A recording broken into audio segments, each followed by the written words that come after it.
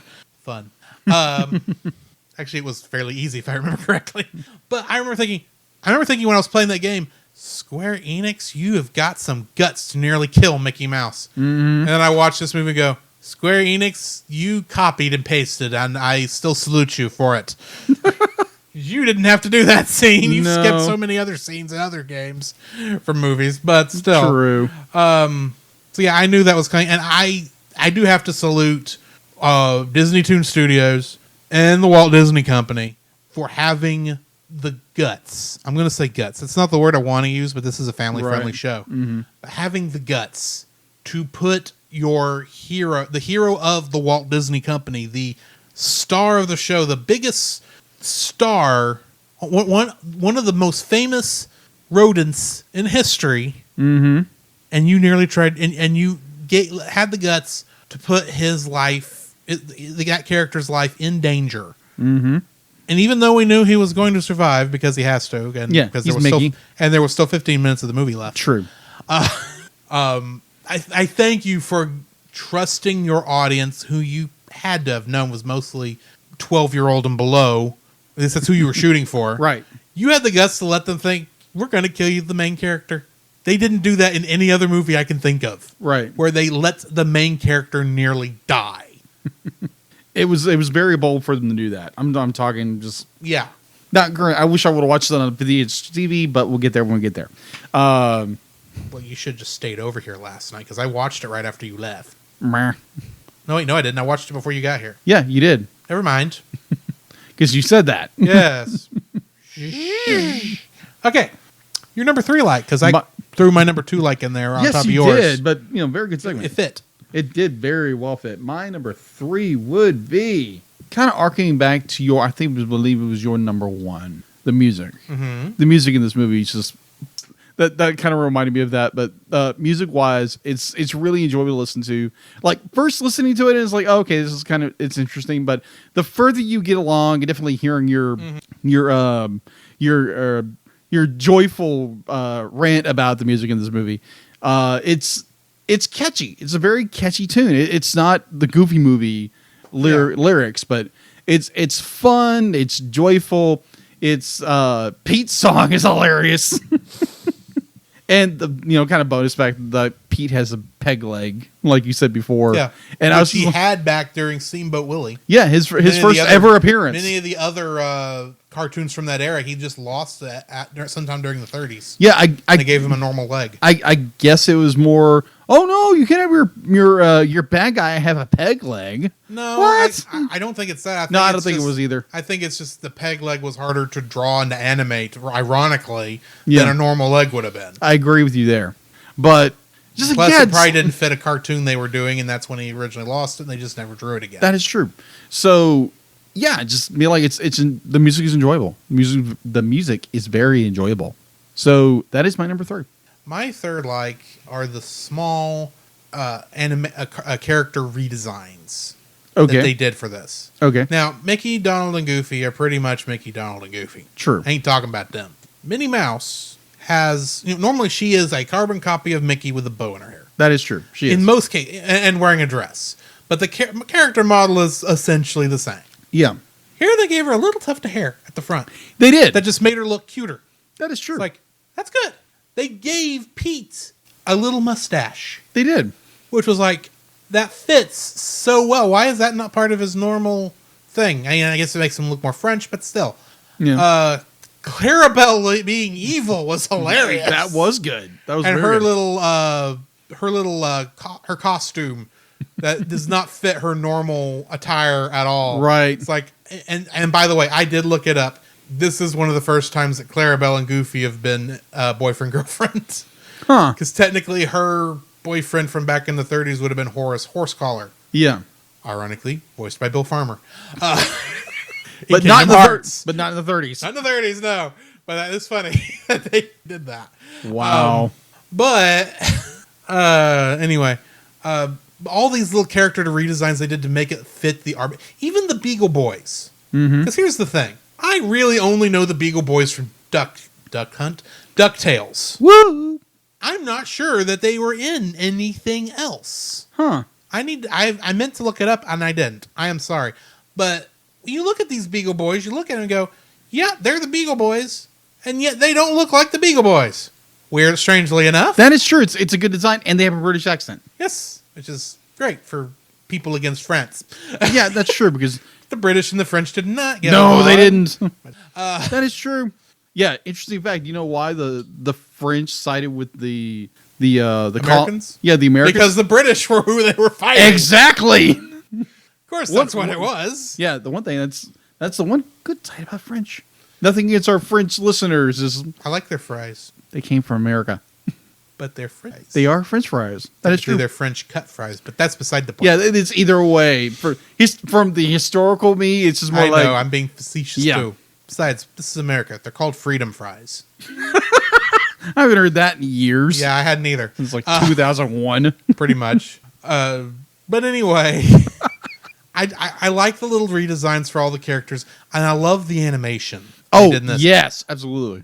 I don't know what it is about this, but there is a lot of money in the animation for this. It almost feels like it must be an early digital animated thing, Yeah. because this is not cell animation. It's not. It's too smooth for Yeah. cell animation. Agreed. But it's not it's not vector art either, because it's too alive for it to be vector art. True. So this has got to be the cap system where they just did the whole thing in caps and had no pencil side whatsoever, I'm guessing. I don't know. It's just this looks on par with say this is 2004. Mm-hmm. This animation looks better than Emperor's New Groove, which is 3 years before this. and has Wow, a bigger you're saying budget. something with that. That is That's true. saying something. But this animation is cleaner and smoother than that. You know what I mean? Agreed. So yeah, I love the animation and I love the little character redesigns in this, and that is my number 3. All right. So now that we've talked about how much we like about this movie, what do we dislike about this movie? That is a very good question. I don't know. I don't know. There's so much good about this film. I've got one. It's too short. It is too short. I understand that, this was kind of straight to DVD, probably. Maybe show on Disney Channel a couple times. Right. So you had to have it fit in a certain time frame, and maybe with commercial. And with commercials, this would probably equal about an hour and a half. Right. I don't care. It's too short because there's needs to be a little bit more spacing between the songs, I think. Mm-hmm. We've got 2 love songs, which is kind of odd, but it works. It's just too short. I want more of it. And that if there's a good dislike to have, it's that it's too short. You want it to be longer because that means it was good. That is true. Do you have anything? The only thing I think of is that it was never released to theaters, and this would have been a great movie. That like the fact that you've never had Mickey, Donald, or Goofy in the same movie ever On screen at the same time. Because here's the thing. Mickey's Once Upon a Christmas, that was in a theater. Yeah. But Mickey, Donald, and Goofy, despite being the stars of each of their little individual shorts, were not on screen at the same time. Well, they only showed Except up at the very end. Yeah, they were. And that doesn't count for what we're talking about, because these are them in starring roles That is true. on screen at the same time. The other time I can think of when they were on screen at the same time was in a Goofy movie, because Goofy was the main character, Yeah. and Donald and Mickey had cameos. I didn't realize that. Yes, during the Open Road song, Okay. where Mickey says it's California or bust. Yeah. Donald is right behind him on that road. Okay. So they that's have right. cameos there. That's right. Thank you. Yeah, it's just the movie never went to theaters, and they could should have. have. Yeah, exactly. This I mean, it would have we been said short, before, but yes. I mean, they've had short movies in theaters before. Have you you not could put seen another The Land short in Before front Time? of it. Yeah, throw something else in front of it. There's had to have been something. This was 2004. Yeah. Throw 3 old. They should have put in there 3 classic Mickey, Donald, and Goofy cartoons in front of it. Then show this. Yeah. And you're good. Yeah, it's a big feature. Yeah. You're like, even though you're throwing like a bunch of shorts and you throw a short film in front of it and behind it, it would have been great. But I guess theater releases cost a lot more than DVD releases. This would have made its money back, I think. Oh yeah, definitely. Whatever money it had. Yeah. Yeah, whatever budget. Give me the budget, please. This drives me nuts as the info and stuff guy. Yeah. Do you realize that this movie, along with The Return of Jafar, Yeah. are the only two straight-to-DVD movies that Kingdom Hearts has adapted? Really? And between those two, do you know what this movie has over Return of Jafar? What's that? It's original. This is a completely original thing, and that didn't. And Kingdom Hearts went ahead and put it on there and made it technically a part of Mickey's past in that game. Wow. Franchise. Split right between Timeless River and the modern day. Well, technically Fantasia, but the Fantasia level is hard to explain why it works. Anyway, because it's Fantasia. That is true. But yeah, I mean, this is such a good movie, and that's the thing. The only other dislike I think I have is the Troubadour himself. I just do not like the character. Yeah, he's a little annoying. True.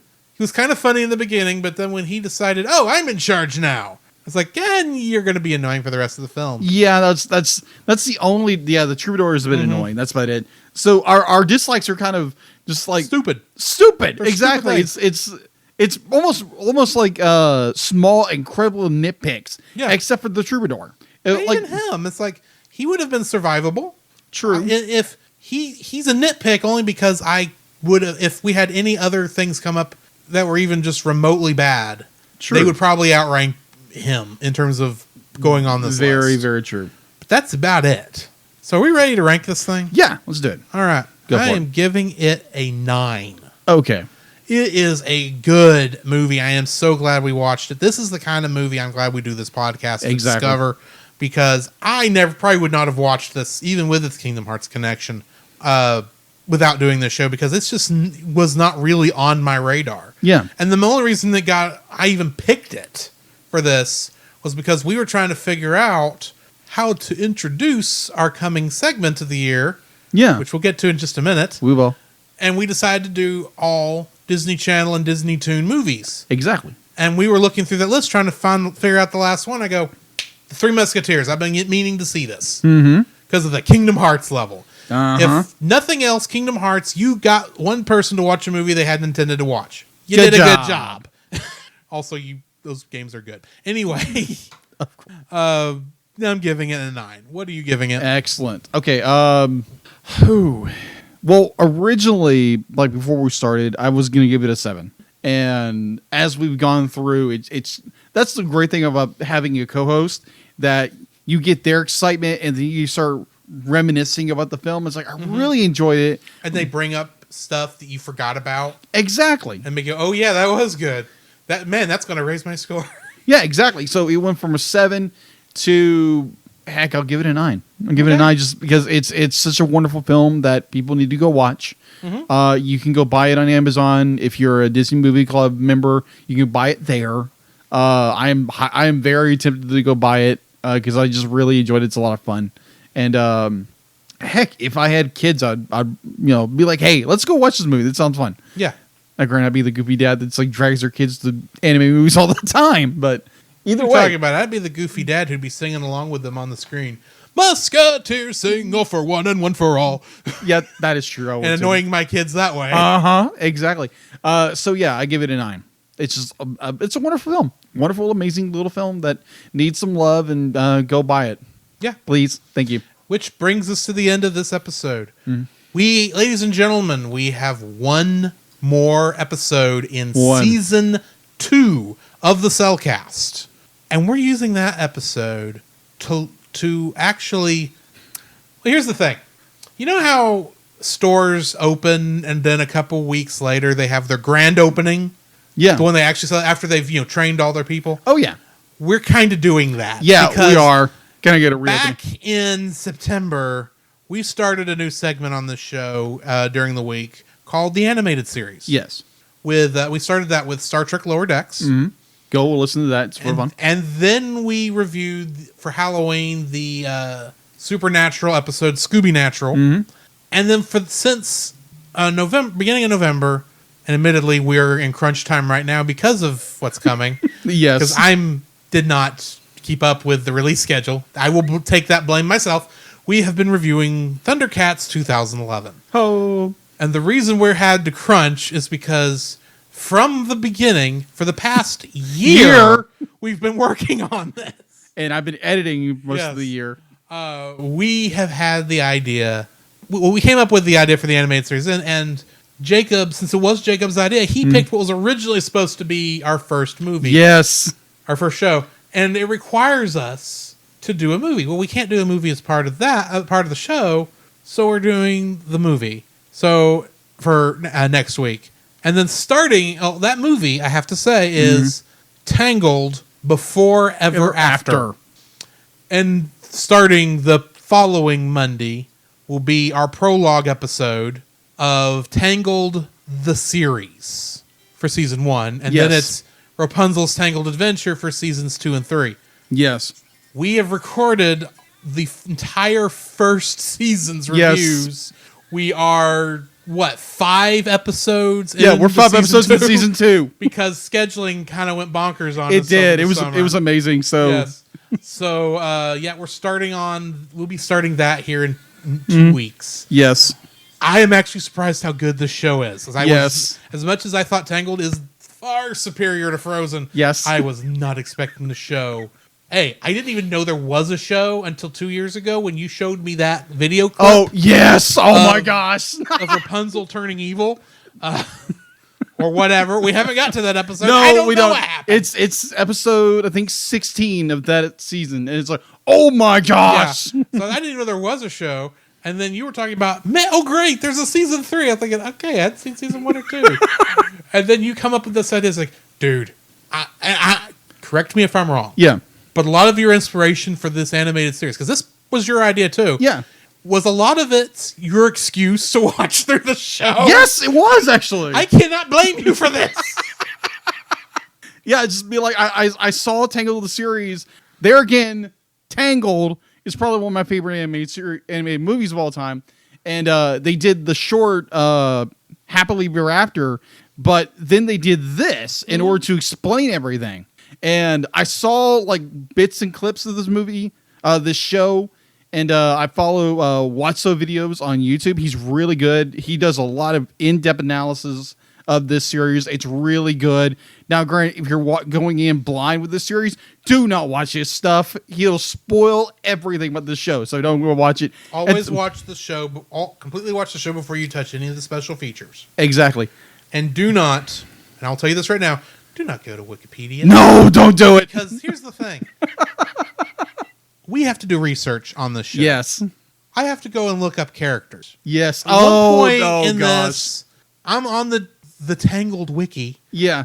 That's hilarious. I'm sorry. That is hilarious that Tangled exists, wiki. but there's a wiki for everything. There's probably a wiki for Pop-Tarts, for all I know. Yeah. Yeah. The Pop-Tart wiki. Yeah. Don't spoil it. No. I'm not going to. Okay. I'm looking up something on a character. Yes. A certain character. Because I was trying to figure out how... Well, I was just looking to see this character. Okay. So I go to that character's page. And I know when you go to a character's page, you scroll quickly to get down to where you need to pass the plot. Exactly. Because you never know when pictures are going to show up. Exactly. I did the scroll wheel and I went right down smack to this picture of this character that's a huge spoiler. Yeah. I'm going, Scroll. I'm going to do something. I don't know what. I can't blame anybody but this computer mouse. Actually, that computer mouse. This is a different computer mouse. So when Drew said that, he mentioned a character with I didn't different say haircut. which character it was. No, be like he's I mentioned nothing about the character. All I mentioned was I saw a picture of a character with a huge spoiler in it. Yeah, That exactly. tells you nothing. Well, I knew exactly what character he was talking about. It's Yes, like, because we talked about it. yes, we did I extensively. talked about because I had to tell you when I was reviewing that episode. I saw something I should not have seen. Yes, oh my I gosh. apologize. I am spoiled slightly. Slightly. But yes, we are finally. Not that Disney Plus themselves didn't spoil that completely. No, of course not. Anyway, So to let you guys know, we are doing. Rapunzel's Tangled Adventure or Tangled the series, depending on how you word it. Yeah, so Which we are. season we're on? Yeah, so we are first going to review Rapunzel's Tangled Before Ever After the movie next week. Yeah, next week. So we're reviewing that. Then the following Monday, we're starting Tangled the series. Yes, and I am super excited. And I think we both agree we're going to get caught up so we don't get that far behind again. Yeah, my gosh, yes. So here's the story behind that. So For me, we all get a little lazy, right? Like all of us do. We all get lazy. The editing was not the problem. No, The problem was I went somewhere in May. that is true. And it was in June, and literally I had 3 weeks because we were doing so good. Yeah. We recorded through April and March. We had all time. We get to the end of season 1. We're starting season 2. I go out of town, and I go out of town for 3 separate weekends. And we got out of the habit. Yeah, we did. And we tried to get back into the habit, but then Star Trek happened. That is true. And we had to record that instead. Yeah. We had intended to record the Star Trek episode and then these episodes, and that didn't happen. Yeah, because didn't have time. Lower Decks came out before, and it was like And it was one of those lightning in a bottle moments. Like, we're perfectly posed to jump on this. If Exactly. we don't, we're stupid. yeah, exactly. And then we did that. We finished that series, which is a good series. You can go watch it on CBS All Access. soon to be Paramount. Yes. Quit changing names, Paramount. Well, I mean, please. that's because it's going from just CBS to all of everything Paramount. Oh, okay, that makes That's sense. why. That makes sense. But either way, then we got done with that, and obviously we're going through Thundercats. So right now we are having to rush through Thundercats to get to finally. As of right now, I think we've only got 8 episodes left Okay. of Thundercats. If I've done my math correctly. Okay. Well, yeah, because there's only 28 episodes. Yeah. We are about to record episode 20. Yeah. So yeah, we got 8 episodes of that left. Okay. We'll be done with that in a week and a half. Okay. So yeah, we'll be getting into Tangled, Tangled the animated series. And after shortly that, who knows? Because Yeah. we got to go through 3 seasons of Tangled, Yeah. which I'm actually looking forward to. I enjoyed all the first season, Yeah. and I'm going to have to start season 2 over Pretty much. so I can remember what we were in the middle of at the time. Pretty 'cause much. I know enough about what happened in season 1, or I can check that stuff. But yeah, I might as well start again over at season 2. That is true. So yeah. Anyway, that's what we're doing. Yeah. Join us next time for Rapunzel's Tangled. Tangled Before Ever After. Yep. It's gonna be one hair at a time. You could say it's a hair-raising adventure. Exactly. Come, Jacob. We must prepare for next week. Prepare for what, Drew? The same thing we do every week, Jacob. Record a podcast. Oh, boy. So where can they find you, Jacob? They can find me on Facebook at Jacob B. Heron and Jacob's Daily Art Corner, my personal art Facebook page. On Twitter at Jacob B. Heron. On Instagram at Jacob B. Heron. And on Letterboxd at Jacob Heron. Where can they find you, Drew? You can find me on Facebook at Drew Dodgen. You can also find my Facebook page at Drew's Photo Bin, where I upload my photography. You can also follow me on Letterboxd at GGeorge759 and Twitter at GGeorge759. Where can they find us, Jacob? You can also visit our website, thecellcast.podbean.com, where you will find every episode we released and links to listen to it on Apple Podcasts, Google Play, and Stitcher. Our RSS feed, if we aren't in your favorite podcast app directory, please share, review, and subscribe to us there and share us with your friends. You will also find a link to our Facebook group, the Double Feature Podcast Community, where we talk about both animated and live-action movies. We share this with our other podcasts, which we do with Jacob's brother Jim, at the Movie of the Week podcast, where we talk about live-action movies. You can also email us at thecellcastpodcast@gmail.com. Also, please like our page on Facebook. We try to post about upcoming movies.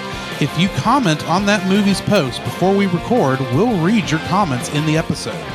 And remember, every time we say the Cellcast, that is with a single L.